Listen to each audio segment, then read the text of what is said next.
Great God, we thank you as we come before you. Great Father in heaven, we thank you for your love and mercy for us. We ask you to bless us today in studying your word, that you will reveal your words to us, and we would understand and drink in what you have for us. We do thank you for it and ask it through your son's name. Amen, amen.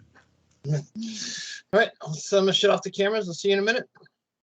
Okay, so on this one particular calendar, we just had Shemini Atzeret yesterday, but I know there's, hey Mark, we just started.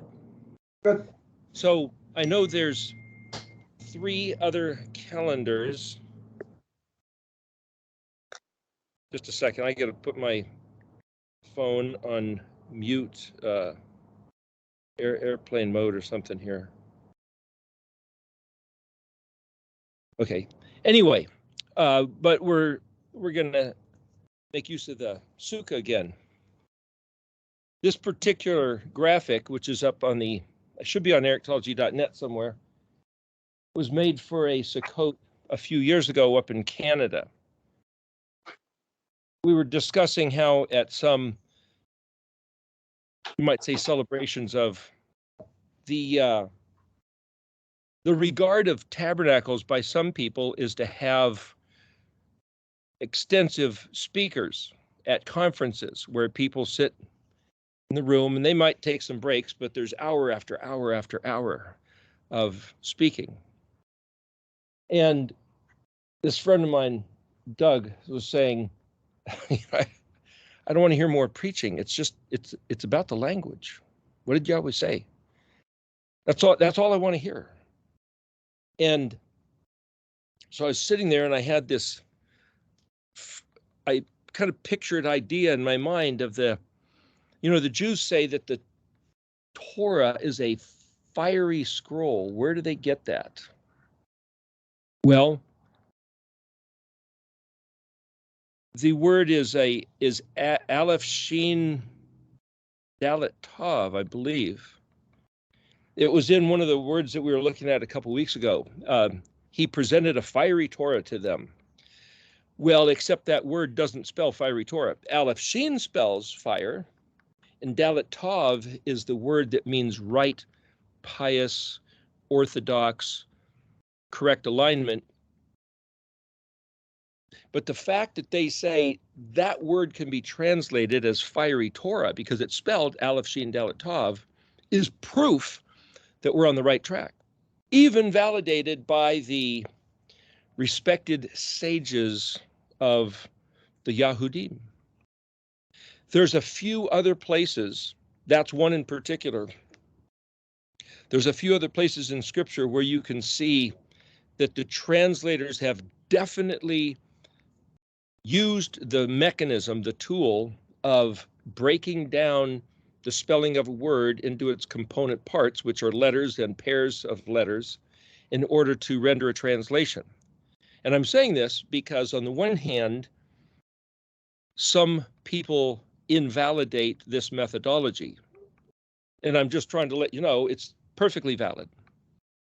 And some people think this is renegade, or I can easily qualify it with artistic license. It's poetry. It's simply trying to read Yahuwah's words and turn it into something beautiful, as my mind might comprehend, because when I look at Hebrew letters, I can't comprehend it. So how do I transpose illegible Hebrew, whether it's modern or paleo, into something I can comprehend? Just for what it's worth here, this is a picture on this wall of the sukkah of the Hebrew Matthew, Nehemiah Gordon. Those letters are totally illegible. Even some fancy shaped letters that I've never seen before. And it's like, I thought it was maybe some form of Aramaic, or I don't know where the guy got that letter font. The closer I looked, I realized that is modern Hebrew. But at least half the letter shapes are unrecognizable. Now at the very top, he has where it says line 12, Peresh Kuf, which sounds like the word park, which is a sectioned off area of the city with grass and zoned specifically for recreation as opposed to urban or commercial development. Well, that's what a park is. That's what a chapter or a parashah is, that root. Well, the guy who wrote this, whatever scribe, this comes back from the Middle Ages somewhere. Nehemiah Gordon has put out a book about this. It's the Hebrew Matthew. About the subject matter is the naming of Yeshua. And I was, we're sitting out here in the sukkah staring at this for hours, and I realized, wait a minute, those are modern Hebrew. The letter shapes are just very distorted. And I finally realized that thing is the letter Sheen, and then that makes the word Yeshua, Yod Shin Vav Ayin. Doesn't look like any Sheen I've seen, but if you're using a quill pen with liquefied carbon ink, soot, and it blobs, you try to get that, the U shape and then that other little leg that goes in like that off to the side, it's going to blob. But the letter Hey looks like a signet ring or an eyeball. I've never seen the letter Hey look like that. Bizarre letter shapes. The Zion, totally distorted. What looks like kind of a Paleozodi Sophite is actually the letters Bet Nun, meaning sun. What I'm saying is somebody offered a complaint to me the other day that they said they can't read these paleo letters.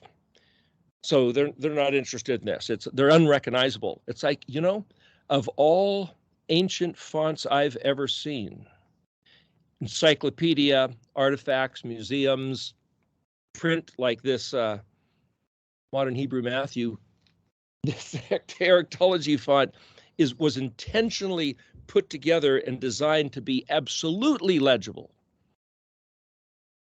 But that's the nature of the subject, the study.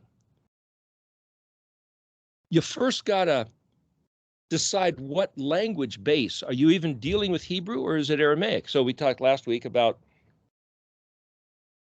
the AENT, Aramaic English New Testament, written or produced by Andrew Gabriel Roth. It's out of print right now. From what I understand, somebody said he's working on another version of something like it. We'll see what happens with that. But Aramaic can be written with Hebrew letters, but it can also be written with what they call Aramaic or whatever that other form is, which are absolutely unintelligible to me. I suppose if you become familiar, you could read it. I mean, the modern Hebrew literally looked like ants to me. When I first saw modern Hebrew and stared at the Tanakh, it's like, whoa, gosh. Literally bulbous parts and little stringy parts like the abdomen and thorax of ants, and they were almost moving. Creepy. How can anybody read this stuff? Well, I can read it quite well, thank you. But this, the letter Tav is drawn as a sideways English letter Q. What the heck? So either this scribe was old, or he's in a hurry, or he was some young kid who had a bad grammar school teacher that never taught him how to do the letters properly. Or he just didn't care. Or he just decided to invent his own. Or maybe back in the Middle Ages, there was almost nobody literate, very few. And maybe he figured, look, I'm just doing a job. I'm a spirit in a flesh body, and I'm just conducting my labors, transcribing these sacred words that maybe nobody will ever look at, ever read. And it just doesn't matter. I'm just doing my thing. When I say a spirit in a human body, I say that, or flesh body, I say that because people say, are we humans having a spiritual experience, or are we spirits having a human experience? We talked for a few weeks about this concept, building a consciousness. I set that up on purpose in order to establish a basis upon which to build other things. That's the word Amad Basodi, found in Jeremiah 23. where Yahuwah says, if they've been exposed to my mystery, well, the word basodi, soda's foundation, it also means something hidden. Well, that's a mystery. And a mod is to build or place or establish something lasting, permanent, enduring, will not fall over. So the concept of putting in a big enough, let's say in modern building terminology, concrete foundation with rebar dug down, established on the bedrock, maybe even core drilled into the bedrock and anchored, and then built up with steel straps that you could have a pillar or a skyscraper or whatever you're going to put on top of it.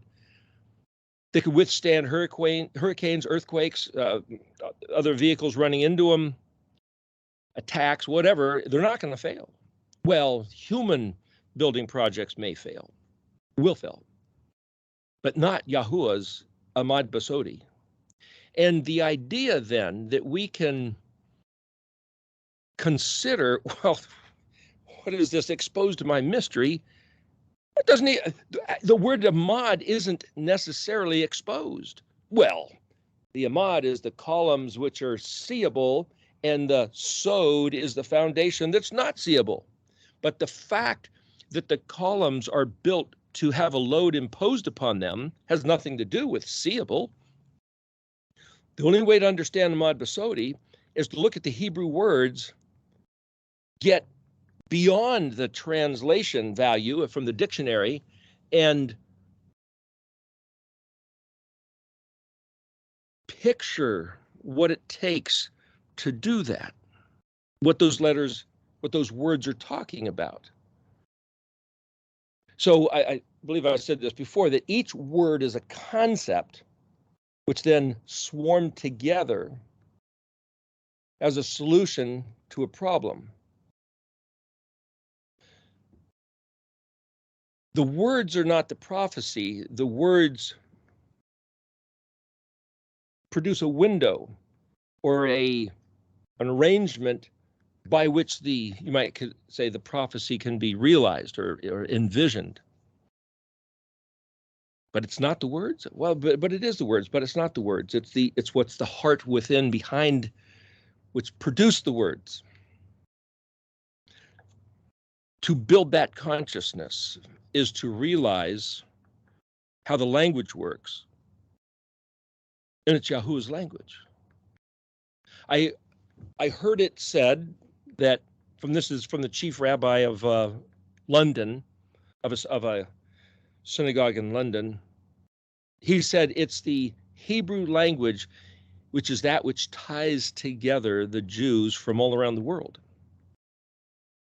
They can have different cultures, different funny hats, different types of coats, cloaks, garments, different ways they do their Seder, different traditions, different pronunciation of words, but it's the language which unifies them.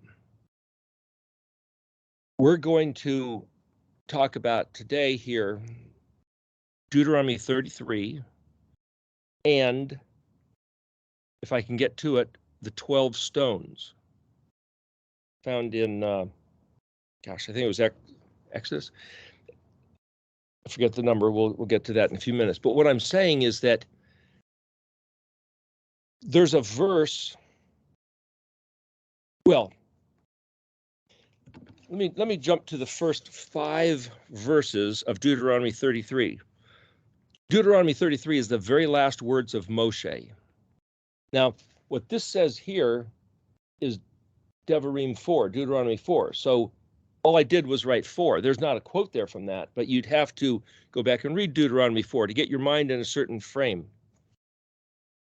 This, on this scroll here, this fiery, like pillar of fire, pillar of smoke, kind of a graphic motif, says how to hear what the words speak. It's about the language.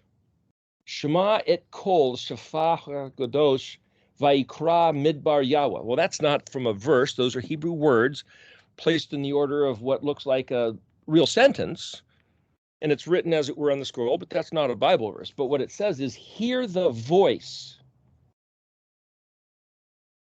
the Kadosh language, or language of the Kadosh. Vaikra, learn to read, that it should be regarded as precious, dear, costly, a rare treasure. Midbar, the place of words, which is language, Yahuwah, in his own voice. Then on the side of this scroll is a quote from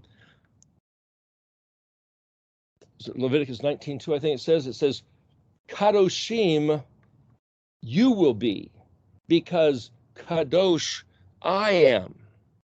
So Yahweh has given us his words, his day, his name, his moedim, and his commandments, promised by his covenant, his eternal, everlasting covenant, Brit Olam, so that we can be just like him. Same heart, same mind, same behavior, same words, so that we can be just like Yeshua, who said, I'm not here on my own agenda doing my own stuff. I only say what I hear my Father saying. I only do what I see my Father doing. Well, that's this stuff. So when he said, if you've seen me, you've seen my Father, because the Father is invisible, unseeable. Now, other people say, no, John in book of Revelation saw him sitting on a throne, and Ezekiel saw him on a throne, so he's a humanoid. He's got a head and shoulders and arms and legs, and not necessarily. There's picturesque, there's metaphor, symbolism, and then there's a question of who's that on the throne? It's the Ancient of Days. Well, is that Yeshua or is that his Father? Do they both go by the name Yahuwah? Do they both go by the name Aleph Tav? And when I say name, well, that's not a name. No. The word Shem, Shin Mem, in Hebrew means name, fame, renown, reputation. So if the fame and renown, the claim to fame of Yahuwah is Aleph Tav, the first letter, the last letter, the beginning and the end, the first and the last. And if Yeshua says, I'm only here in my Father's name, then he comes wearing the designation, the badge, the symbology, as you would, of Aleph Tav. And he's not going to vary by saying Aleph Tav 2, or a lesser version, or another version, or another voice of Aleph Tav. No, it's just Aleph Tav. Is he claiming to be his Father? No, he's the representative of his Father, or you might say the material manifest in human form of his Father, but is he his Father? This subject, back in the first few centuries of what's called the Common Era, or Anno Domini, which is to say ever since the Yeshua's resurrection, going back up into the heavens, this has been a factor, a matter of contention. I heard it said, by whether it's true, I don't know, but I heard somebody say more Christian believers back then killed each other over the question of who and what is the nature of Yeshua. Is he all God plus all man? Is he half God and half man? Is he all God in a man camouflage? Is he a man who is some sort of God man? Nobody knows. And so many people stake their sanity, their mind, their eternal destiny on whether they can get this straight. And then other people say, it's a mystery. I don't need to define it. I'll just believe that it's whatever it is. And it's like, but then other people say, listen, if you believe the wrong thing, you're going to burn in hell. Burn in hell? Well, some people don't believe you're going to burn in hell, but some people believe that if you misappropriate the nature of the Trinity, or the nature of the relationship between the Father and the Son, the God and the God-man, and their relationship to mankind, you're going to burn in hell if you get it wrong. But yet, it's never defined. It's never laid out so clearly that you can go, oh, now I get it. And neither was human intelligence, human logical, rational processing was not equipped to fathom the details of what the Trinity is, if it even is. Gosh, well, what were we given? His words. Oh, we were also given his Spirit to Day of Pentecost, Shavuot, to lead us into the truth. What truth? His words, the right determination of his words.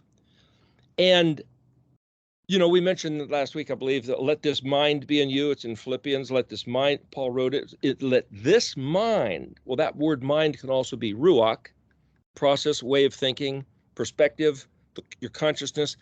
Let this mind be in you, which is also in Yeshua HaMashiach. Well, what was his mind? The ruach of Elohim.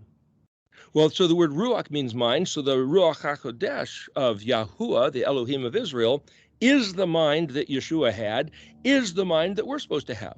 Well, what was it? I'm kadosh, therefore you should be just like me, kadosh. The last sentence is 3 words. It says elfun, ivrit, nasanit. Well, the word elfun is at the root aleph, highest, best, strongest, 1,000 times. But the word alfun in the dictionary said it's you might say, an elite school, an education of the highest order of anything anybody could pursue. The subject matter being Hebrew writing, Hebrew words. What do they mean? And then the word Sinai, like Mount Sinai, which is the mountain from which the voice of Elohim spoke to the encampment of the 12 tribes of Israel, thunder, lightning, shofar sounds, and then he wrote with his finger on the tables of stone and handed them the Moshe, 10 Commandments. Well, the word Sinai literally means erudite scholarship. And to put the noon prefix in front of Sinai, Nisani, means to be engaged in the study. Okay. To be engaged in the study of Hebrew is the greatest, the supreme, most supreme, the epitome, the highest, the Alfun, the Alps, where we get the word elephant, alpine, of all human pursuits. Well, that's what we're doing. That's what this is about. And when he said, dwell in booths, did he mean sleep? Did he mean sit? Did he mean hang around and have conversations or play games with your friends? Well, we did all that this week here, but some people are doing it next week and some people next month. And so might leave the souk up a little longer and just have other people stop by. But what I'm saying is, I suggest you do it. And to push the artistic extreme, last year, I know somebody who just threw a branch up on top of the roof. There's your sukkah. It's a minimalist statement. Well, wasn't there supposed to be 4 varieties, or are you supposed to get the 4 varieties and hold them in your hand and wave them around? I mean, whatever, do whatever you want. But the point is, just the same way you might have put festive decor up at Halloween or Christmas or Thanksgiving or Valentine's Day or any other 4th of July or any other type of holiday, do it for Sukkot. Why? Because he said so by his own voice. Deuteronomy 14, Leviticus 23. Go back and read those 2 chapters. Shema et kol. Shema, the Aleph Tav kol. The voice. His voice, kolo. Listen to his voice. Hear his voice. How do you do that? Is it auditory? Is it visual? It's got to speak to your heart. Ezekiel saw a wheel within a wheel. What is that? Graphics. Heavenly graphics. Like looking at a transmission, a gearbox, a Swiss watch? Or was it a picture of saying the way the language works is that there's a meaning of the letters spinning around within the meaning of the words, spinning around within the structure of the sentence, spinning around within the structure of the language syntax as a whole. All of that. If we go to the last words of Moshe, I'll just read you what it says. Verse 1, this is the baraka, the blessing that, and this is exactly how it's phrased in Hebrew. So you'll see that it's a different syntax, way of structuring than English. Blessing that bless Moshe, man the Elohim, Aleph Tav, B'nai Israel, in face his death.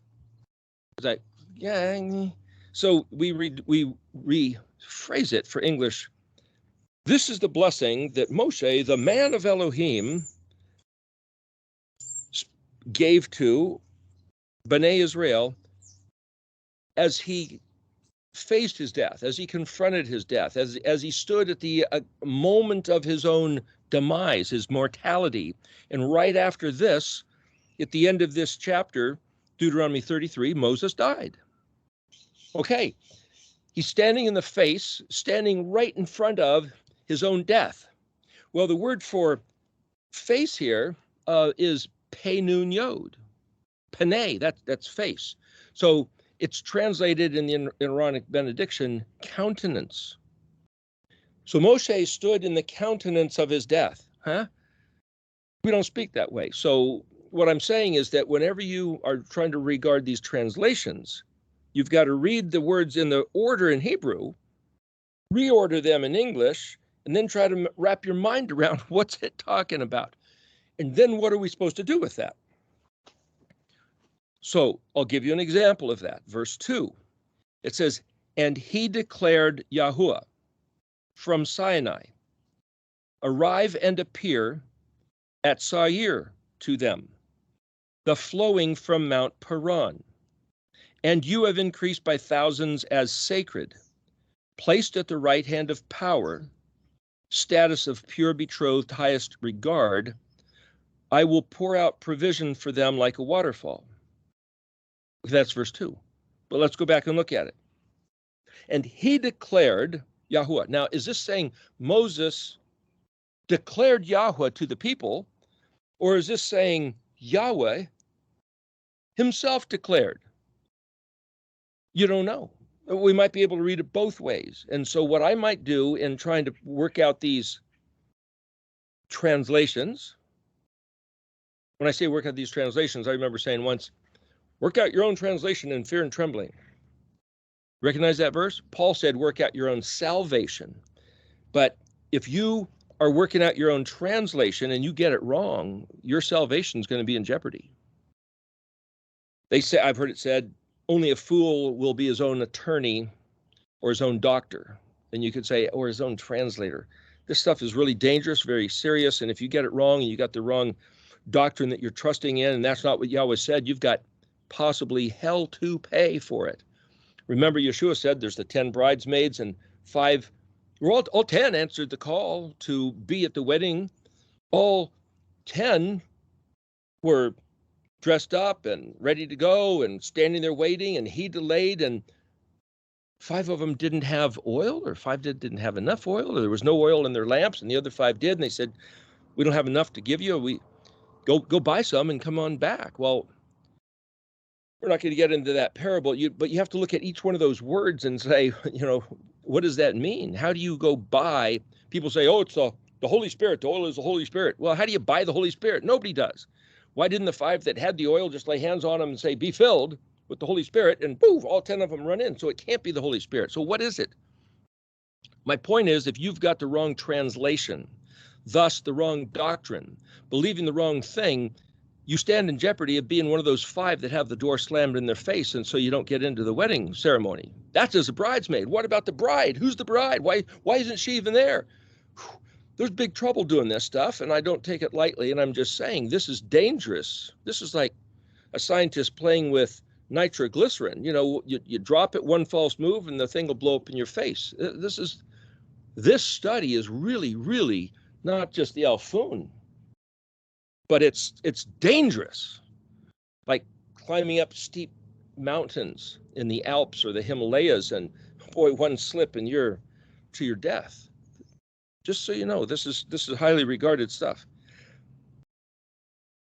But you see, the word Sinai doesn't just mean the mountain, and the word Seir doesn't just mean a location that's like Esau, nor does Mount Paran. So what if we were to read these verses and look at the Hebrew meaning of those words? And then when it says, wait a minute, this is Moshe talking to Israel about Yahuwah, and he said he placed you, the collective of the 12 tribes, at the right hand of power. I thought Yeshua sat at the right hand of his father. What's this? How do you get 12 tribes sitting on his right hand when a few years later in the book of Isaiah, he said, there's none beside him? Is it just metaphor? Moshe said that Yahuwah placed the 12 tribes of Israel at the right hand of power. The word Benjamin is right hand, the place of power. Okay, this is my other translation of that same verse 2 of Deuteronomy 33. By the effort of erudite scholarship. Huh? What?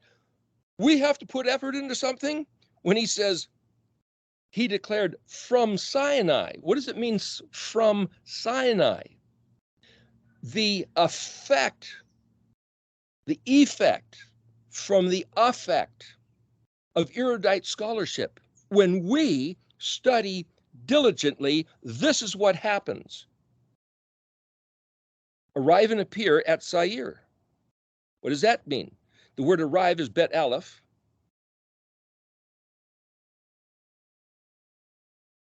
Light will break forth, will arrive like sunrise, like a sunbeam penetrating through a horrible tempest. The ability to calculate and reckon, the reason for your circumstances of trauma, abundantly flowing, flash flood, the hurricane of a situation becomes beautifying adornment with an exponential quantity of benefits, as assessed by the standard of Yahuwah's benevolent, gratuitous, prolific, elaborate favor to his kadosh ones.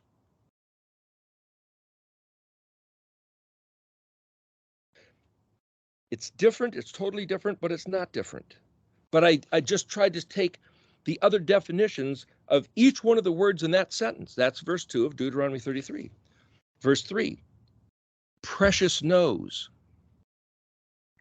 What does that mean? Precious knows. The word aleph pei is nose, which also means to characterize.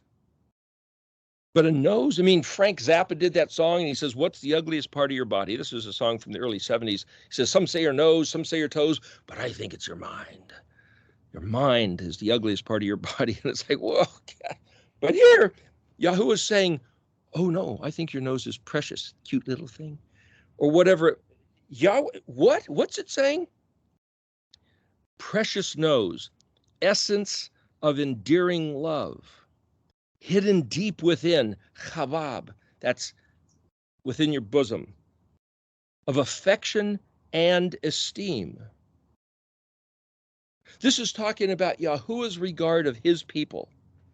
Precious knows, essence of endearing love, hidden deep within, of affection and esteem. Disregarded peoples who comprehend and lose themselves to be his kadoshi.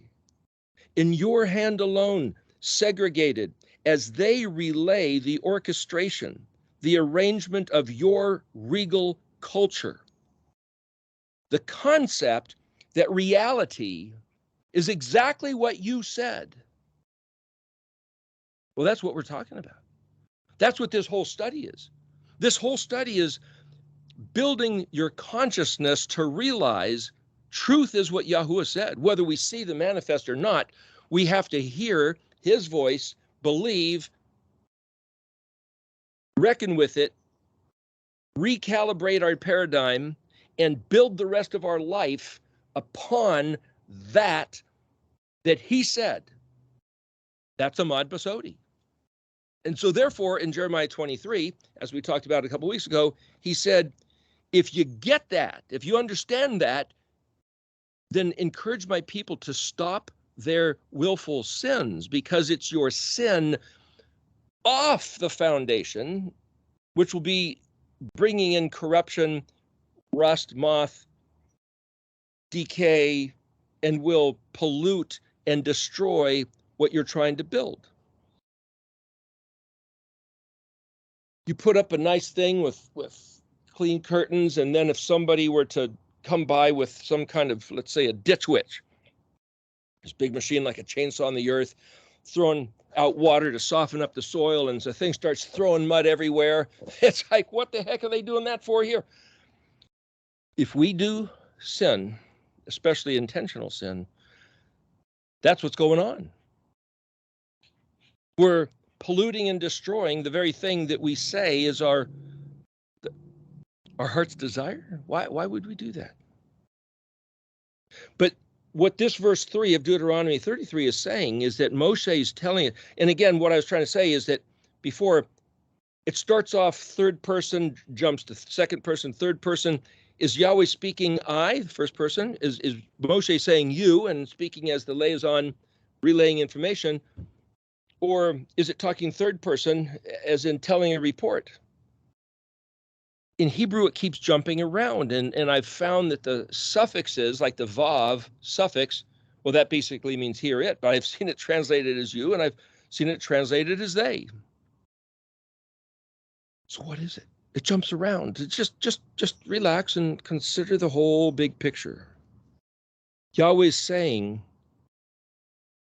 anyone, regardless of their life experience on earth, whether they've been regarded or disregarded by their peers, their family, their country, they've been born crippled, they don't have such a well-thinking mind, or physically, circumstantially, maybe financially, they're, whether they are or whether they feel they are, disregarded. But they find Yahuwah's words, and they set their intention to comprehend.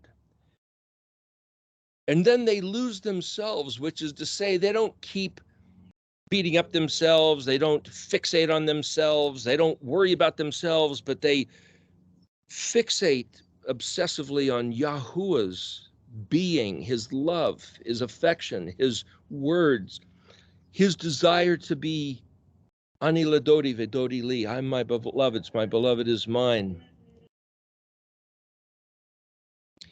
That he says, those are the ones that I have in my hand, and that he pulls towards him with such great affection. He says, precious nose. And those people are the ones that he then uses with the highest regard to relay his words, his language, his culture, his heart, his mind, just like Yeshua.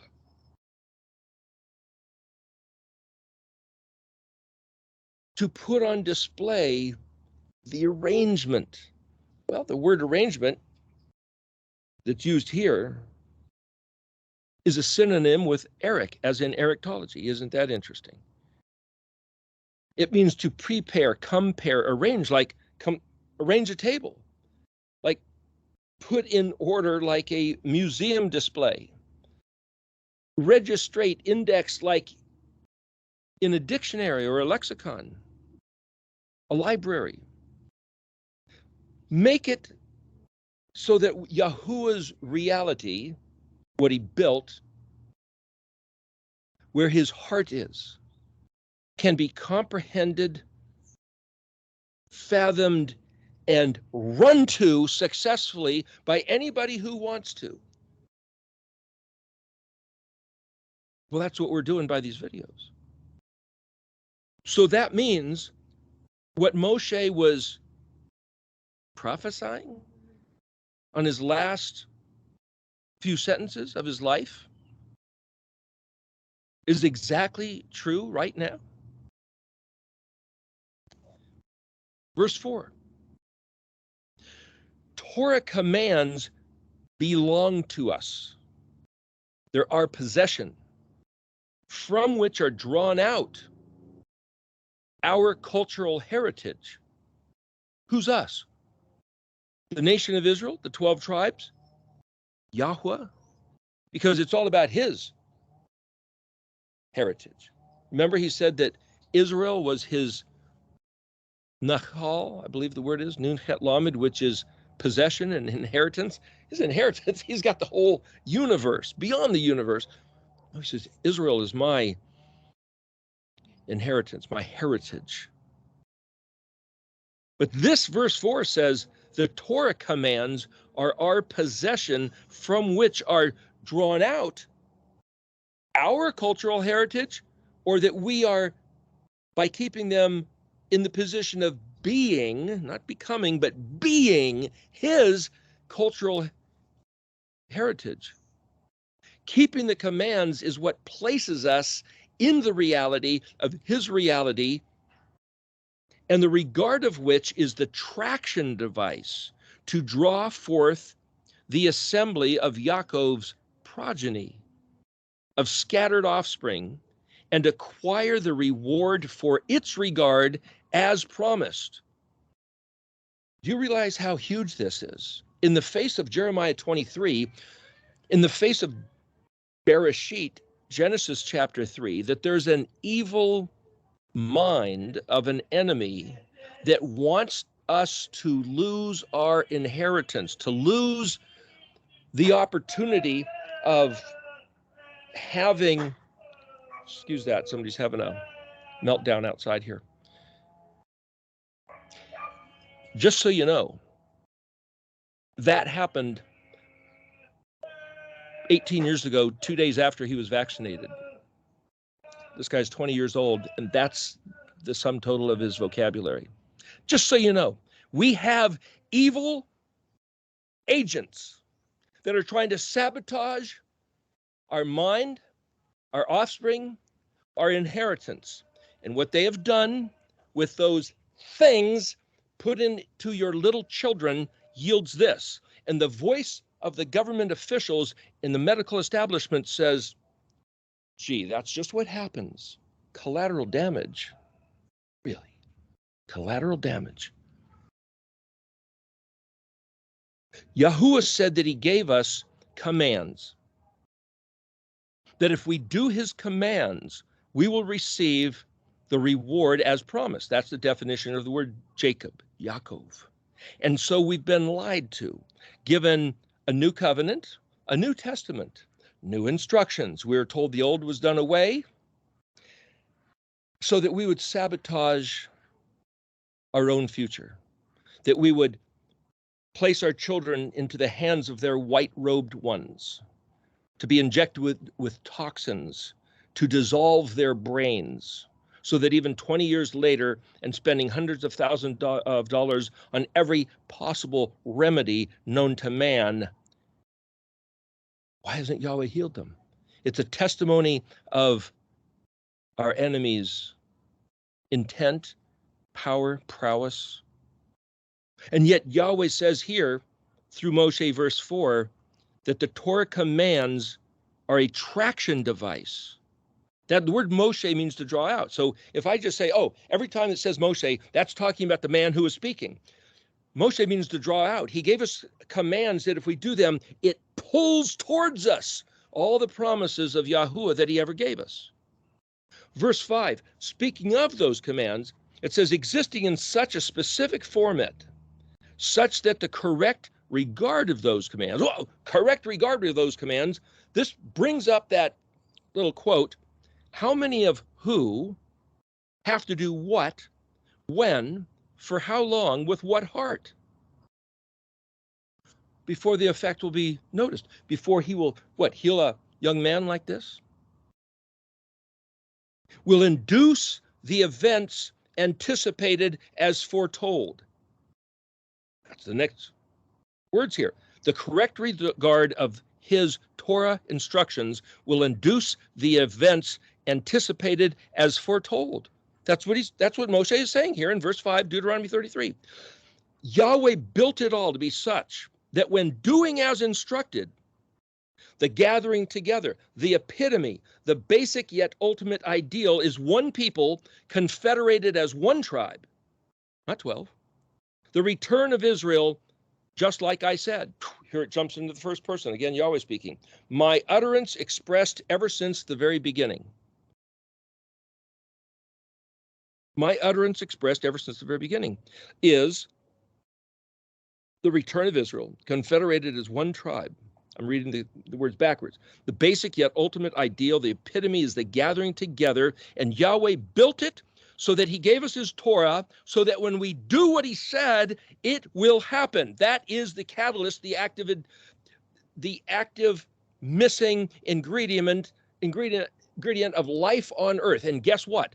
Why were we handed false translations? Why were we handed fake news, fake history, fake science, fake translations? To throw us off the track of doing what he said.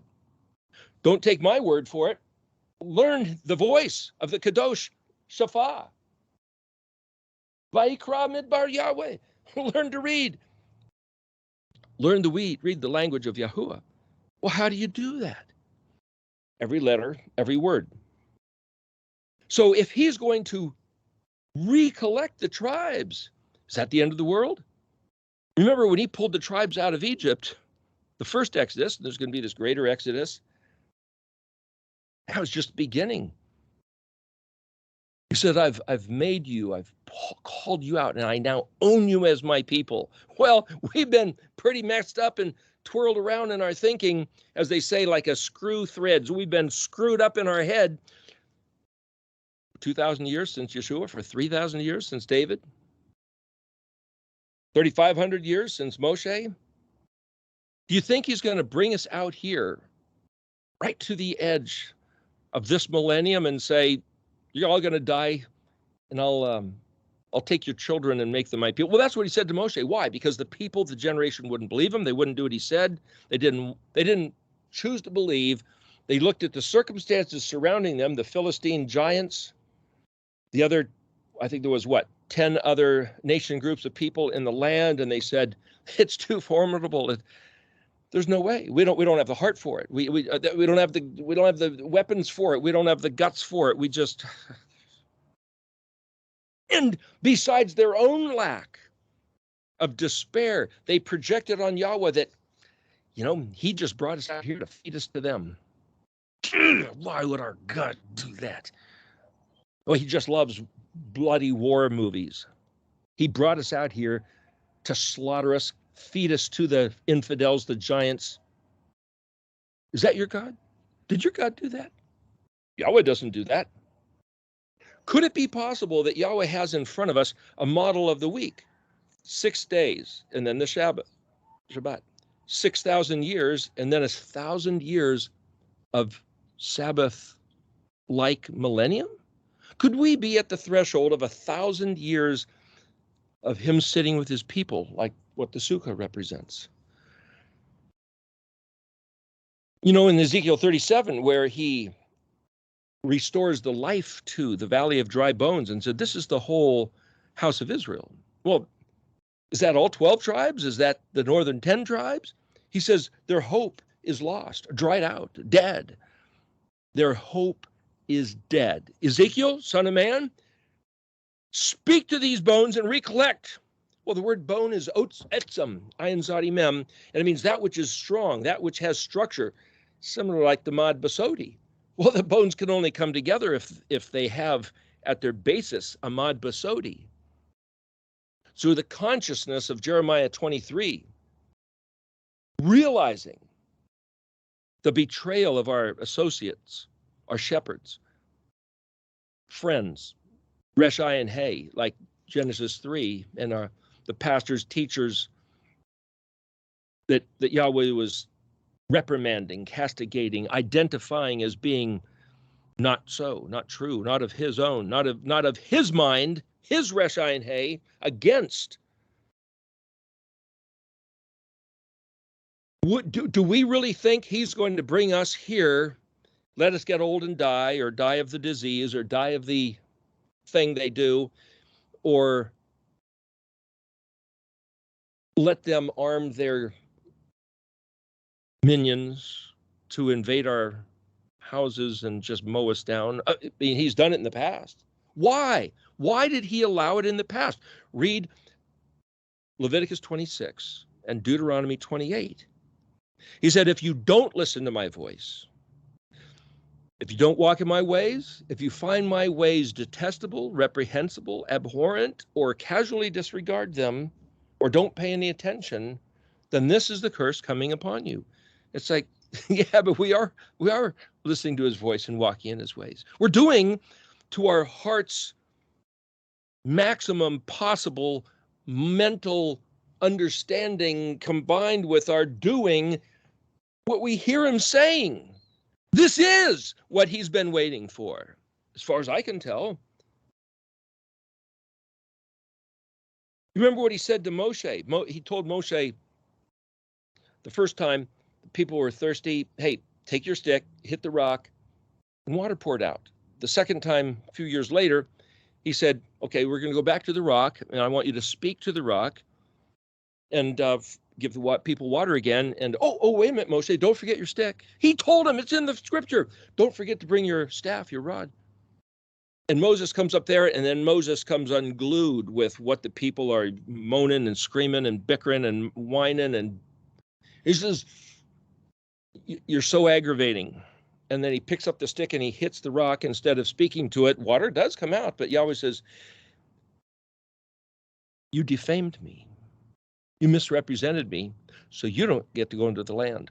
It's like, oh, gosh, are we at that same position? If we misrepresent the truth of Yahuwah's words right now, at this time and place, shall we maybe be denied going into the next millennium? And I might say, if I got to go into the next millennium crippled and poor and frustrated and, do we have, gosh, what kind of enemies, what kind of disappointment and disturbance and bad relationships and squabbles and this and that and lack of understanding. Do I want to put up with 1,000 years of that kind of stuff?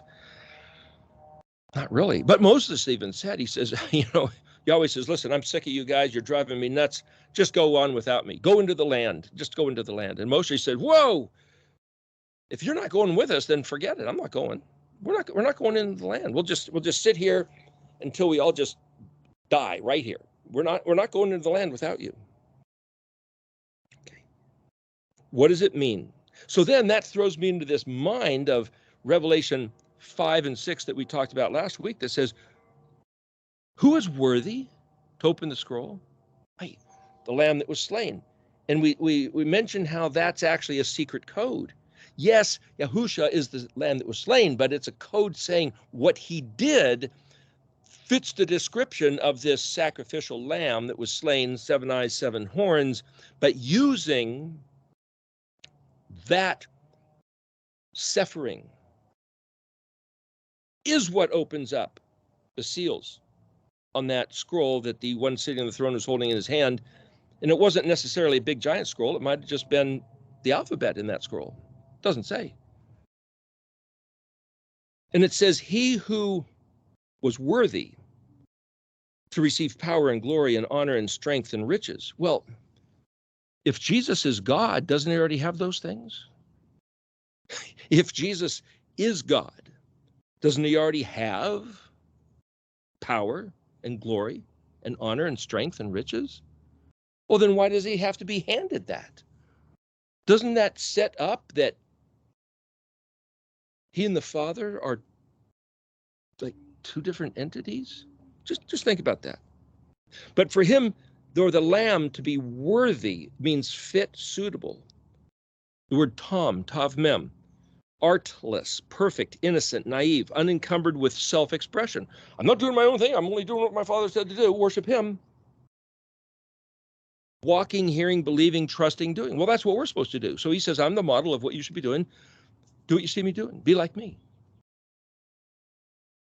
Shema Elef Tav, Kol Shafah HaKodesh Vayikra Midbar Yahweh. In his own voice, Deuteronomy chapter 4. Okay, so what I'm going to do here, that was the first 5 verses of Deuteronomy 33. We're going to take a break in a moment, and I'm going to read you the 12 prophecies in Deuteronomy 33 of the 12 tribes. So a couple weeks ago, we talked about the Genesis 49 prophecies. So Deuteronomy 33, Genesis 49 was at Yaākov's deathbed. Deuteronomy 33, again, Moshe's deathbed. And he doesn't go through the tribes in their birth order. It's a little different. But anyway, Kurt, why don't you might go on to take the break here because we're right at an hour.